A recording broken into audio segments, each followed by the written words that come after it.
চট্টগ্রামে হামের চিকিৎসার সরঞ্জামের সংকট দেখা দিয়েছে। অন্যদিকে নোয়াখালীতে টিকা দেওয়ার পরও হামে আক্রান্ত হচ্ছে অনেক শিশু।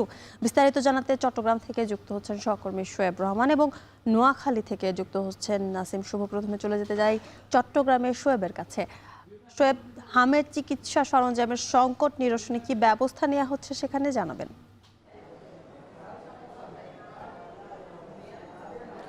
জ্যোতিকা, হামের জন্য চট্টগ্রাম মেডিকেল কলেজ হাসপাতালে আলাদা ওয়ার্ড করা হয়েছে এবং আলাদা আলাদা কর্নার করা হয়েছে এবং সেখানেই মূলত যারা হামে আক্রান্ত হচ্ছেন কিংবা হামের উপসর্গ নিয়ে ভর্তি হচ্ছেন তাদেরকে সেখানে চিকিৎসা দেওয়া হচ্ছে এবং যাদেরকে নিশ্চিতভাবে হাম শনাক্ত হচ্ছেন তাদেরকে কিন্তু আইসোলেশনে রেখে চিকিৎসা দেওয়া হচ্ছে এবং যাদের মধ্যে অবস্থা বেশি আশঙ্কাজনক হচ্ছে বা যাদের হাই ফ্লো নেজাল ক্যানুলার প্রয়োজন হচ্ছে, আইসিইউ সাপোর্ট প্রয়োজন হচ্ছে, তাদেরকে কিন্তু শিশু আইসিইউতে নেওয়া হচ্ছে এবং চট্টগ্রাম মেডিকেল কলেজ হাসপাতালে 20টি শিশু আইসিইউ রয়েছে, যার মধ্যে 10টি কিন্তু অনুদানের দেয়া এবং 10টি সরকারিভাবে বরাদ্দকৃত। কিন্তু সেই শিশু আইসিইউগুলোতে কিন্তু বেশিরভাগ যন্ত্রপাতি ত্রুটিপূর্ণ এবং সেখানে বিশেষ করে হাই ফ্লো নেজাল ক্যানুলা যেগুলো রয়েছে, যেগুলো হামে আক্রান্ত শিশুদের জন্য অত্যন্ত গুরুত্বপূর্ণ, সেগুলো কিন্তু ত্রুটিপূর্ণ বলে হাসপাতাল কর্তৃপক্ষ জানিয়েছেন। এবং এই কারণে মূলত যারা আশঙ্কাজনক তাদের সেই জায়গাতে যারা ভর্তি হচ্ছেন, আইসিইউতে যারা ভর্তি হচ্ছেন, তাদের চিকিৎসা সেবা পেতে কিন্তু কিছুটা বেগ পেতে হচ্ছে এবং হাসপাতাল কর্তৃপক্ষ সেটি স্বীকার করেছেন এবং তারা বলছেন যে এই ব্যাপারে সমাধানের জন্য তারা কর্তৃপক্ষ বা উচ্চ পর্যায়ের যারা কর্তৃপক্ষ রয়েছেন তাদের সাথে যোগাযোগ শুরু করেছেন এবং তাদের মাধ্যমে বিষয়টি তারা সমাধানের চেষ্টা করছেন।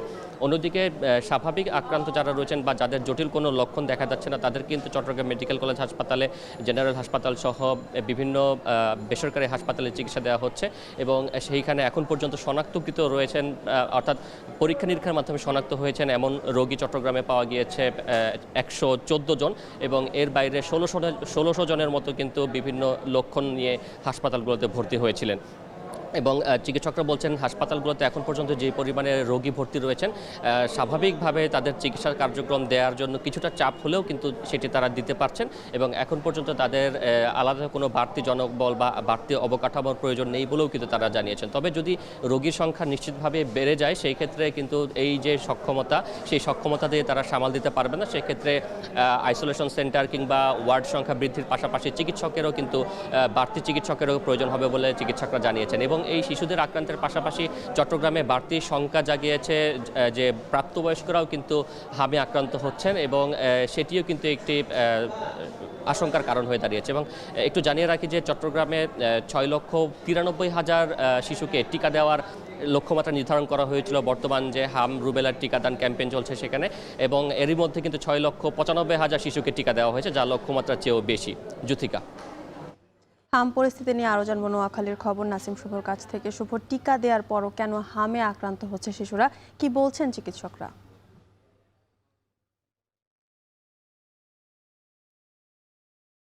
যদিও নোয়াখালী সিভিল সার্জন কার্যালয়ের তথ্য মতে নোয়াখালীতে মোট যে পরিমাণ শিশু রয়েছে তার প্রায় 95% শিশুকে কিন্তু তারা হামের টিকা দিয়েছেন বলে নিশ্চিত করা হয়েছে। যদিও প্রতিদিনই কিন্তু নোয়াখালী সরকারি এবং বেসরকারি হাসপাতালগুলোতে হাম আক্রান্ত রোগীর সংখ্যা বেড়ে চলছে। আমি আজ এসে দেখেছি 250 শয্যা বিশিষ্ট নোয়াখালী জেনারেল হসপিটাল, যেটি জেলার একমাত্র সরকারি হাসপাতাল, এখানে আজও প্রায় 210 জনের মতো হাম আক্রান্ত শিশু ও নানা বয়সী রোগী রয়েছেন এবং প্রতিদিনই কিন্তু এর সংখ্যা বাড়ছে। অর্থাৎ গত মাসের শুরুর দিকেও কিন্তু নোয়াখালীতে প্রতিদিন গড়ে 20 থেকে 30 জন থাকলেও সেটি গত এক সপ্তাহ যাবৎ প্রতিদিনই গড়ে 150 জনের বেশি হামে আক্রান্ত রোগী যারা চিকিৎসা সেবা নিতে যাচ্ছেন। তবে একটি আশার দিক হলো নোয়াখালীতে এখন পর্যন্ত মৃতের সংখ্যা শূন্য।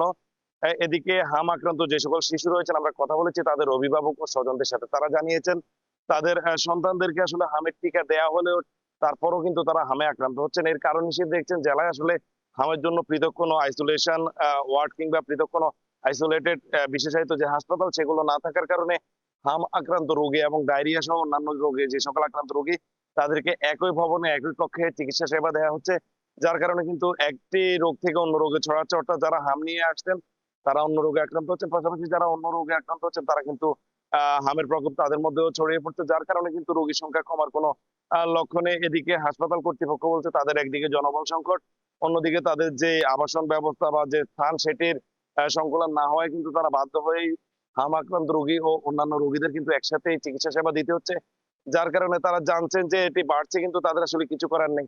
এদিকে আমি কথা বলেছি সিভিল সার্জনের সাথে, তিনি জানিয়েছেন আসলে তার মতে কিন্তু এখন পর্যন্ত তেমন পৃথকভাবে যে হসপিটাল করার সেটির আসলে তিনি বলছেন এখনো প্রয়োজনীয়তা দেখা দেয় নাই বিধায় কিন্তু তারা এখন পর্যন্ত এটি নিয়ে বিস্তারিত ভাবছেন না। তো জ্যোতিকা, এই ছিল আসলে নোয়াখালী থেকে আমার কাছে এখন পর্যন্ত হাম পরিস্থিতি নিয়ে সব শেষ। বেড়েই চলেছে হামের সংক্রমণ, সে খবর জানাতে যুক্ত ছিলেন সহকর্মীরা।